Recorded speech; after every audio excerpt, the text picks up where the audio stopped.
Bien, pues ya estoy aquí con ustedes aprovechando la tecnología y a un equipo maravilloso que trabaja en el Instituto Nacional para la Evaluación de la Educación de acá de México.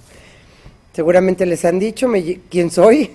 Voy a decir como tres cosas. Soy Margarita Zorrilla, tengo muchos años trabajando en educación. He tenido la oportunidad de ser profesora de educación primaria, secundaria, bachillerato y de estudios universitarios a nivel de licenciatura y posgrado. Y además he tenido la oportunidad de trabajar en diversos programas para la formación de docentes de educación básica en las ciudades en las que he vivido y a nivel de todo el país. Yo quiero agradecer la invitación que gentilmente, actualmente trabajo como directora en el Instituto Nacional para la Evaluación de la Educación, que se encuentra ubicado en la Ciudad de México, en la capital de mi país. Y bueno, es desde este lugar desde el cual yo les estoy hablando. Y bueno, mi intención es que esta sea una charla amena con ustedes y que en su momento puedan ustedes enviarme sus preguntas, sus inquietudes y en la medida de lo posible iré yo respondiéndosela. Aprovechemos lo que la tecnología nos ofrece el día de hoy. También quiero agradecer de manera muy especial a las autoridades educativas de su país, quienes gentilmente me enviaron una invitación para participar en esta importante reunión, a Carolín, a Inés Aguerrondo y otros colegas que estarán con ustedes a lo largo de esta semana. Desafortunadamente, circunstancias familiares me impiden estar cara a cara con ustedes ahí en Quito, en Ecuador.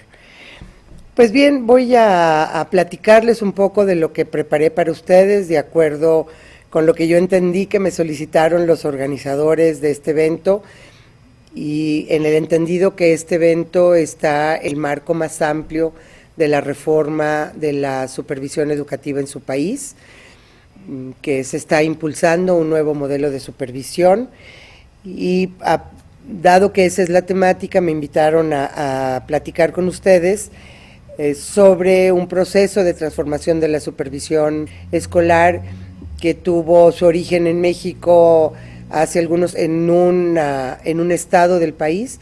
Nosotros aquí, como ustedes saben, el país está dividido en estados, en otros países son departamentos o provincias, nosotros les llamamos estados. Y voy a platicarles un poco en qué consistió esta reforma, y lo más importante es que la reforma se convirtió en una manera distinta de hacer la supervisión y podemos decir que pervive, subsiste hasta nuestros días. Algunas cosas las voy a leer y otras pues las iré platicando con ustedes, porque trato de representarme sus rostros, de imaginarme el lugar en donde ustedes estarán escuchándome y espero poder tener una buena comunicación. Pues les contaba que había hecho distintas actividades en el sistema educativo. Durante más de 20 años había trabajado en una universidad pública formando profesionales de la educación. Pero en 1993 me invitaron a colaborar con el Ministerio de Educación de este pequeño estado en el que me desarrollé profesionalmente. Yo no nací ahí, yo nací en la costa de México.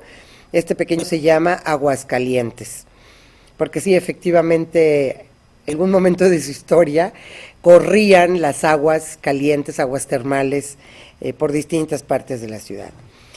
Entonces, en el Ministerio de Educación estuve durante 6 años impulsando, entre otras reformas, la transformación de la supervisión escolar a través de un trabajo intenso con los supervisores, su materia de trabajo y una nueva forma de organización.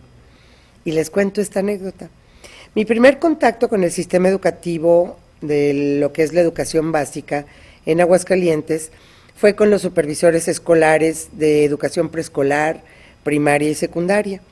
En mis primeras reuniones conocí al profesor José Rosales, me impuso su figura y hasta sentí cierta reserva frente a él.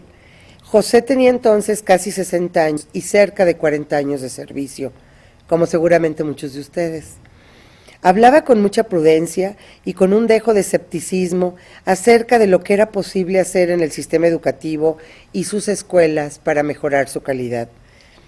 Las propuestas de cambio que estaban plasmadas en lo que entonces se llamó el Programa Estatal de Educación, José las veía lejanas y ajenas a la dinámica real del sistema educativo, sus instituciones y sus actores. La verdad es que estaba decepcionado, no de la educación, sino de los procesos mediante los cuales opera la estructura del sistema educativo. La autoridad educativa, que recién estaba ingresando, una persona que no venía del sistema educativo, sino de otros campos, decidió reorganizar el servicio de educación básica teniendo como eje central a la supervisión escolar. Y el maestro José fue designado coordinador de una zona de educación básica, de las que más adelante les hablaré, y estaba él ubicado en el municipio de Cocío. Es un municipio pequeñito y uno de los más pobres de ese estado.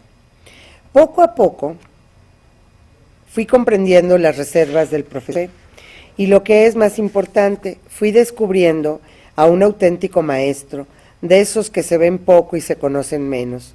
Su presencia y sus aportaciones en el proceso de reforma de la educación del Estado y en particular de la supervisión han sido invaluables.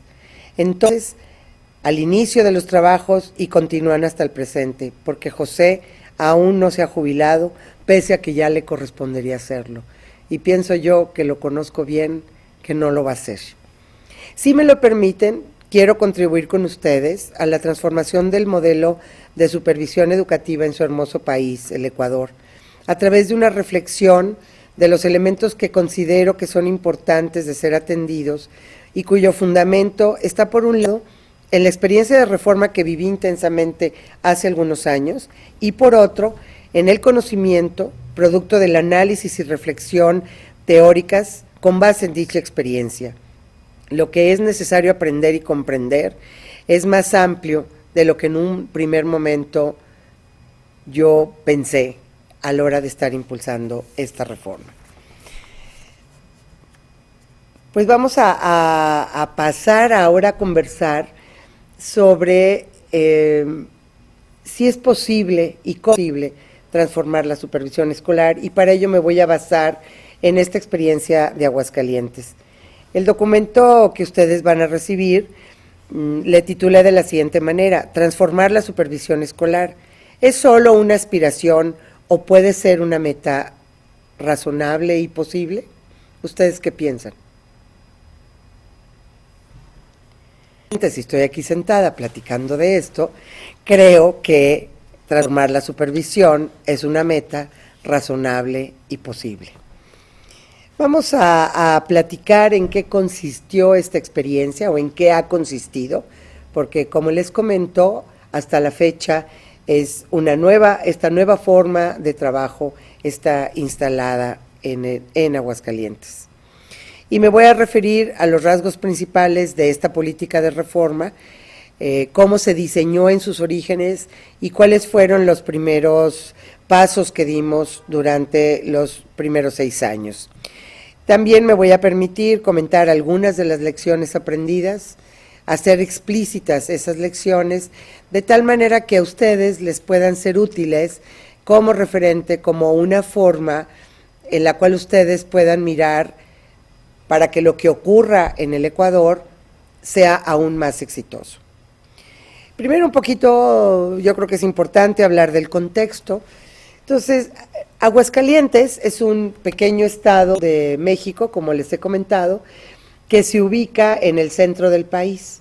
Es un estado pequeñito que concentra un poco más de 1 millón de habitantes, y esto significa que representa el 1% de la población de todo el país. En México, ahorita estamos por recibir los resultados del Censo Nacional de Población 2010, y se estima que la población del país anda en el orden de los 108, 110 millones de habitantes.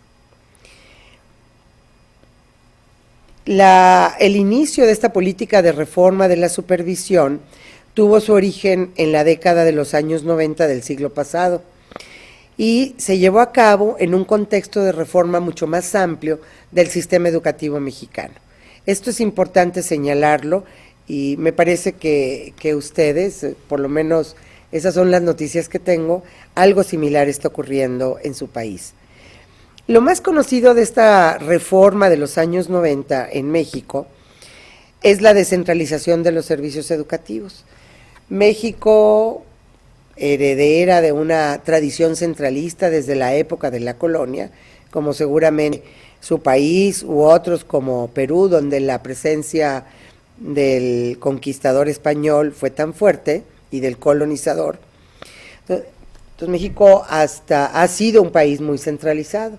Entonces el gran paso que se dio en los años 90 fue descentralizar la educación, es decir, el gobierno central del país, el gobierno federal, le transfiere a cada uno de los estados los recursos y sobre todo la responsabilidad de hacer funcionar los servicios educativos para la educación preescolar, la educación primaria, la educación secundaria, que todo esto en conjunto se conoce como la educación básica, y para la formación de docentes, tanto la formación inicial como la formación en servicio. Sin embargo, la descentralización no es el único elemento de esta reforma mexicana, incluye otros. Voy a mencionar los más significativos, los más relevantes. Una importantísima reforma curricular y pedagógica en la educación básica y en la formación de docentes, cambios en la manera de concebir y de operar el financiamiento educativo, la presencia de la evaluación como mecanismo de mejoramiento de la calidad, el desarrollo de programas compensatorios para contrarrestar enormes desigualdades que tenemos en México entre regiones, estados, escuelas y se concibió a la escuela como el lugar central en el cual ocurre el aprendizaje. Se amplió el calendario escolar de 180 días a 200 y se diseñaron y pusieron en marcha una serie de políticas y programas para el mejoramiento del profesorado. Se diseñó un importante programa de promoción horizontal conocido como Carrera Magisterial y un programa nacional de actualización de docentes, entre los aspectos más relevantes. Obviamente hay otros, pero en este momento no los mencionaré.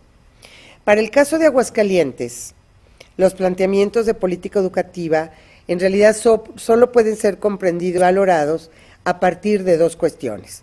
Por un lado, el contexto de centralización del sistema educativo, que les estoy comentando, a través del cual la Federación transfiere los servicios y la responsabilidad de los estados.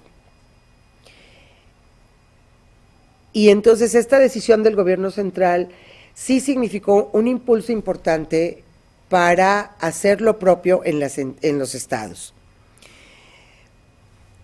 de tal manera que pudiéramos desarrollar reformas propias de acuerdo con nuestra historia, de acuerdo con nuestro contexto, y bueno, a lo largo, ahorita no les voy a contar la historia de todo el país, pero creo que es una historia interesante como para hacer un balance de lo que ha venido sucediendo. En el caso de Aguascalientes, este estado pequeñito, y fue pequeñito desde sus orígenes, la educación solo estaba manejada por el gobierno federal. Otros estados del país tenían sistemas educativos que una parte pertenecía al gobierno del estado y la otra parte al gobierno federal. El caso de Aguascalientes no fue así, y esto significa que Aguascalientes no tenía experiencia en el manejo de su educación. Por lo tanto, los desafíos no eran menores.